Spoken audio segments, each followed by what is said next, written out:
Hey guys, it's Matthew, and I am doing a short video.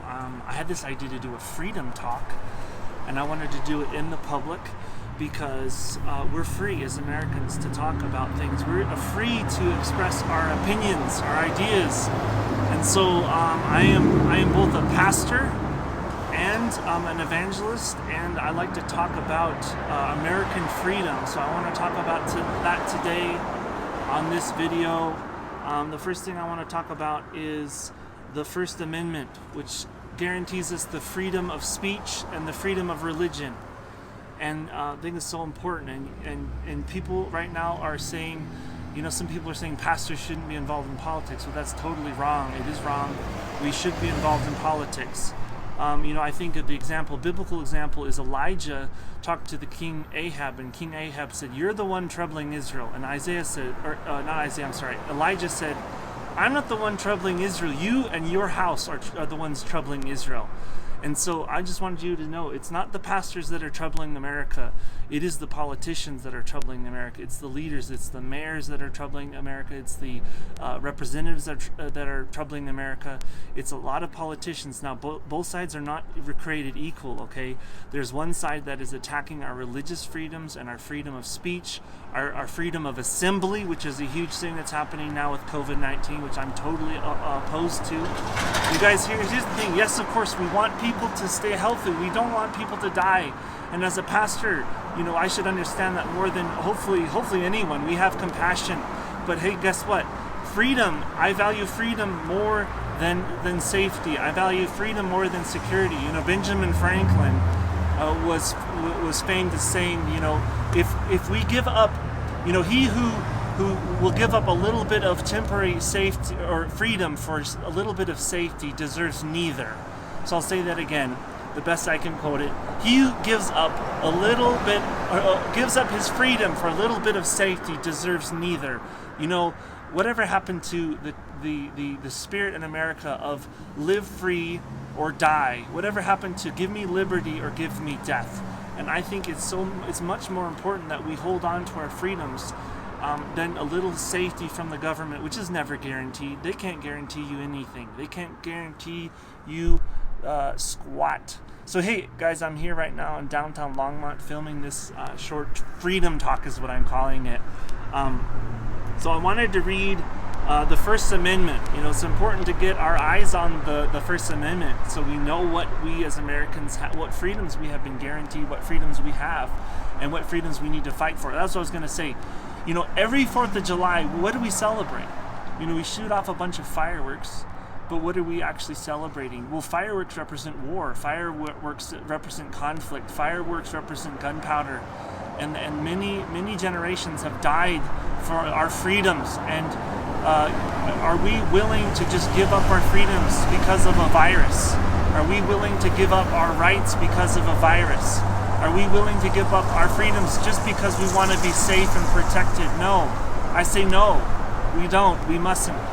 All right, so the First Amendment of the United States Constitution says, "Congress shall make no law respecting an establishment of religion or prohibiting the free exercise thereof, or abridging the freedom of speech or of the press or of the right of the people peaceably to assemble and to petition the government for redress of grievances."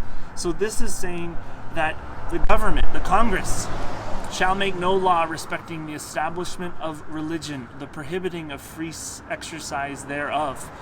So what my religion tells me? My religion tells me that I am supposed to tell other people about Jesus. Jesus said, "Go into all the world and preach the gospel to every creature." That's what my religion tells me to do, and that's what I do. It's my right to exercise that. It's your right to disagree with me as an American, as a free-thinking human being. You don't have to agree with me, but you can't stop me from telling other people about Jesus because that's my freedom of religion. I'll tell you what, another thing that's maybe more controversial nowadays is my religion tells me that I am to lay my hands on the sick and they'll recover. And I want you to know that has been proven time again throughout history. There have been miracles, signs and wonders, healing miracles that have happened when men of God have laid their hands on the sick, anointed them with oil, and the government has tried to strip that from pastors, take that from us, because we can't go to a hospital. And only one person can visit them a day. And that's wrong.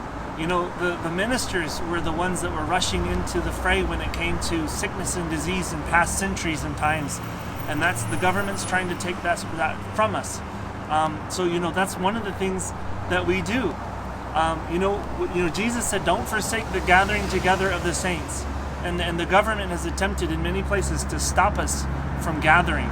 And that's against my religion. That's against the free exercise of my faith, and that's wrong. And we should be opposed to that in every form. I want you to know also the Scripture tells me that I'm to be thankful, and I'm to sing unto the Lord. Sing unto the Lord a new song. So we're supposed to sing, we're supposed to worship. We're not, there's governors that have been trying to restrict our rights to sing to our God. That is evil, actually. I'm going to call it for what it is. That's evil. You have no right to restrict the exercise of religion. And we will, as pastors, we should stand up and resist politicians who would attempt to do that. When people start to restrict your faith, your thinking, that's the thing that you should hold the most dear, is your own will. When people start to try to influence and restrict your will, they're stepping into your inner life, which is really the freedom of religion. They talk about freedom of worship. Socialists don't mind you worshiping in your church, but what they can't stand is freedom of religion. And as I said, my religion tells me I am to go onto the street and tell people about Jesus. I'm to exercise my freedom of speech, my freedom of religion. So I just did that a minute ago. I have a need prayer sign here in the church, and I did that. I stood on the corner. I'm starting to do that with a need prayer sign and exercise both my freedom of religion, my freedom of speech. And I want you guys to know, we need to exercise our freedom of speech. And what is freedom of speech? A freedom of speech is you can say whatever you want until you start hurting people, right? You can exercise your belief. Heck, you can be hateful, which I don't like that. People shouldn't be hateful. They should be kind and tolerant. But freedom of speech is so important, and that's guaranteed by the First Amendment. It says there should be no law prohibiting the free exercise thereof, or abridging the freedom of speech. The political left is attempting to shut down and cancel anything or anyone that disagrees with their thinking. That is not tolerance. I want you to know that the left, the Democratic Party, has become intolerant. They're the party of bigotry and intolerance because they don't tolerate my religion. They don't tolerate my faith. They don't tolerate people thinking differently than them, and that's wrong. And that's why pastors need to stand up and speak out against the restriction of the freedom of religion and the freedom of speech. It's wrong. And that's what happens in a communist country. That's what happens in a socialist country. And we have to stand against that, you guys. So that's the First Amendment. So let me, so once again, I'm in downtown Longmont, Colorado, and I'm talking about, this is a freedom talk. I had this in my mind to do a freedom talk, just to get on Main Street and talk in the public about freedom, and I might get a little bit more bold. We got to be courageous, you guys. Jesus said, or the Lord commanded Joshua to be strong and of good courage. If something's not out of your comfort zone, if something doesn't make you a little bit afraid, then you should maybe wonder, am I really behaving courageously? And if you're not, you should do something that makes you a little bit uncomfortable. And so I want to say, I was going to look up real quick the Declaration of Independence, which says, "We hold these truths to be self-evident, that all men are created equal, created by God, created equal, that they are endowed by their Creator with certain unalienable rights." I wanted to find that. Where is that? We are endowed by our Creator with certain unalienable rights. And so let me find this real quick. I don't have it up right now. All men are created equal. We're created equal. No one should be higher than another.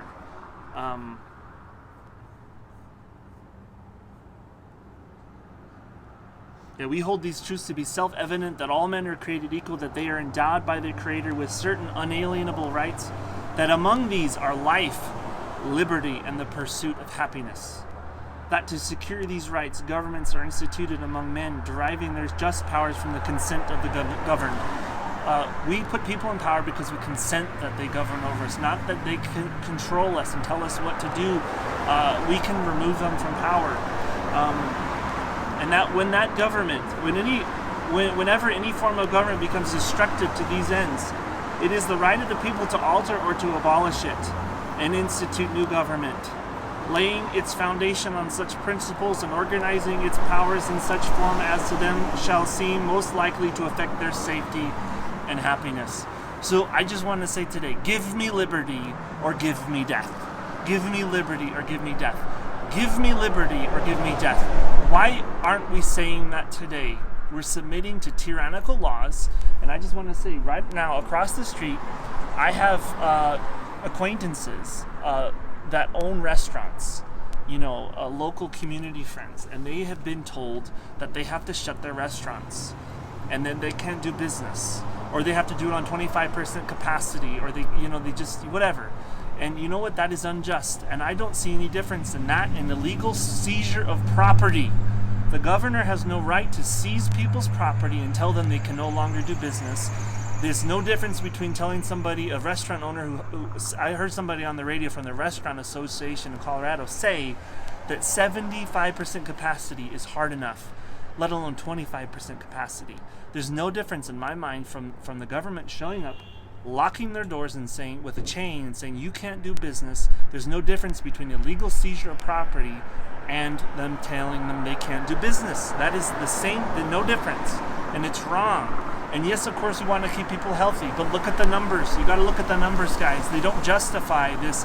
This is a non-pandemic pandemic. It's a flu bug, and we should, if you have a compromised immune system, you should quarantine, but don't quarantine the rest of the population. People have this idea that we can just shut the economy down and take care of just the sick. We have to do both.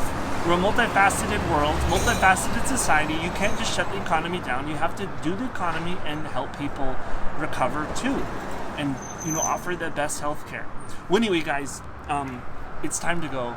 But God bless you, Pastor Matthew, Evangelist Matthew, here doing a Freedom Talk for the first time in downtown Longmont, Colorado. I'll give you a quick view of what's happening here.